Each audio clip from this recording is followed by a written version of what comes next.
Kunin muna natin ang 2 piraso ng itlog sa ref. Ihanda ang mangkok at ilagay ang harina. Pagkatapos, bitakin ang 2 pirasong itlog at ilagay na ito.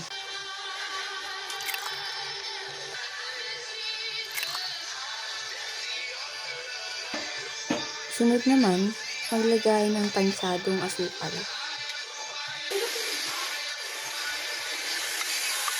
So dito na part, nagtimpla muna ako ng 1 sachet na birch tea.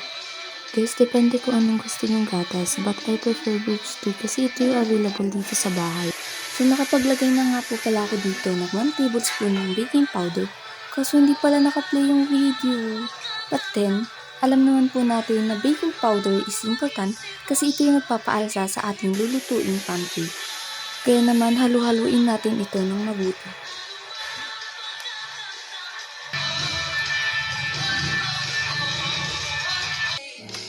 Sinala ko na nga muna ito para mas maging fine yung texture.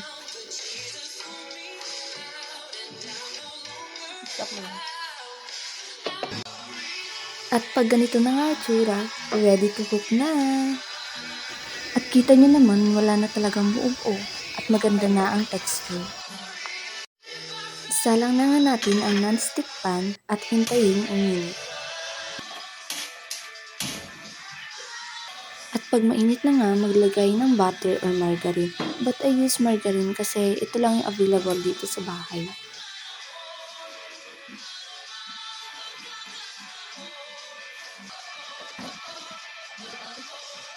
At kung sa tingin nyo okay na, pwede na tayo maglagay.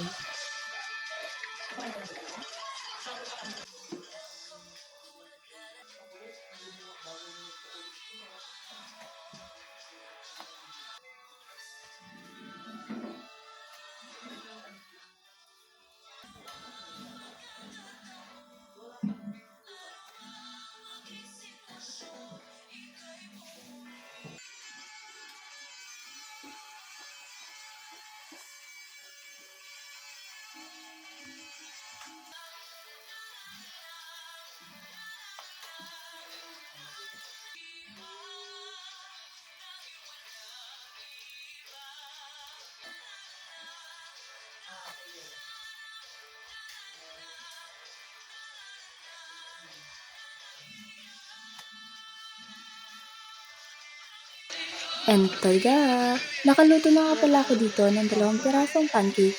And as you can see, golden brown ng kulay na to.